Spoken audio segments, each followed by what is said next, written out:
The U.S. economy is growing again, at least on paper. Corporate profits are up, productivity is climbing, stock markets are breaking records.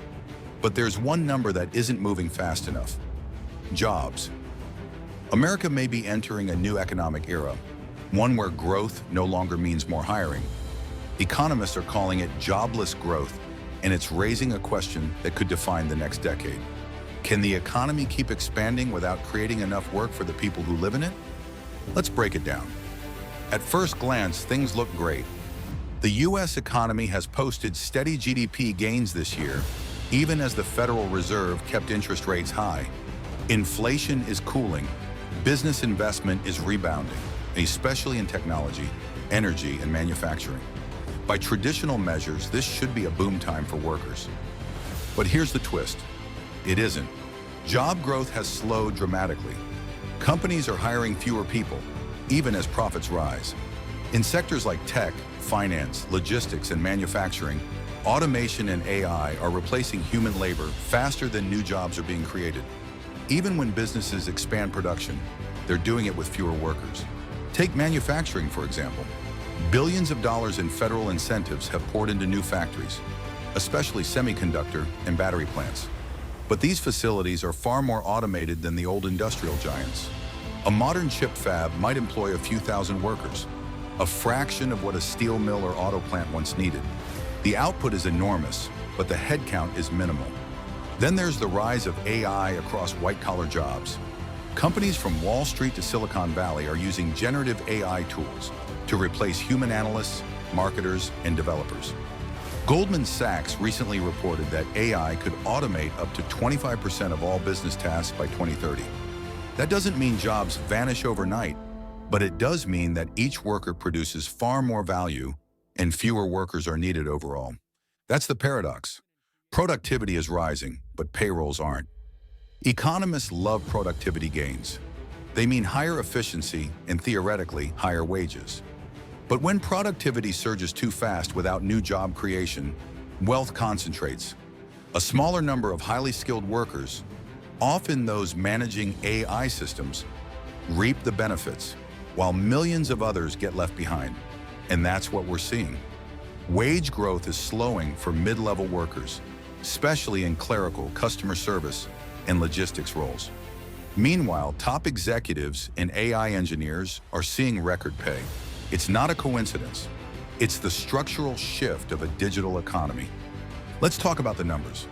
Since 2023, U.S. corporate profits have risen nearly 15%, but employment growth has hovered below 1%. The unemployment rate remains relatively low, around 4%, but that's misleading. Millions of people have stopped looking for work entirely. Labor force participation among men under 55 remains below pre-pandemic levels, and younger workers entering the market are facing fewer openings and more contract work. This isn't just a post-pandemic hangover, it's a long-term trend. The last major period of jobless growth happened after the early 2000s tech bubble. Productivity surged, driven by the spread of computers and the internet. GDP rose, but hiring lagged for years. Now history is repeating itself. Only this time, it's not just automation in factories or call centers.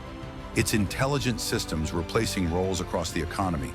From finance departments using AI to close the books to hospitals adopting automated diagnostic tools, the efficiency revolution is everywhere. And while that boosts output, it weakens one of capitalism's oldest links: the connection between company success and human employment.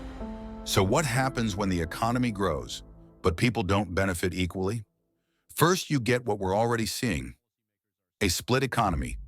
On one side are highly skilled tech workers, AI engineers, and knowledge professionals commanding huge salaries. On the other are service workers, freelancers, and gig laborers facing instability. The middle class, the foundation of U.S. economic power, keeps shrinking. Second, consumption becomes fragile. If fewer people have stable incomes, consumer spending weakens, even in a growing economy. That means companies can produce more, but sell less. Eventually, that undermines growth itself. And third, the political consequences. Jobless growth fuels discontent. When GDP rises but ordinary families don't feel it, trust in institutions collapses. You get populist politics, polarization, and backlash against globalization and technology, all of which we've already seen before. So how do we fix it? Some economists argue for rethinking what growth means. Instead of measuring success by GDP or productivity, we might focus on inclusive growth, where innovation creates opportunity, not just profit. That could mean more government investment in retraining, apprenticeships, and public-private partnerships to prepare workers for AI-driven industries. Others say the problem is deeper, that we're entering a permanent phase where technology outpaces employment and society needs new safety nets. That includes ideas like a universal basic income, profit-sharing models, or incentives for companies to reinvest productivity gains into their workforce rather than stock buybacks.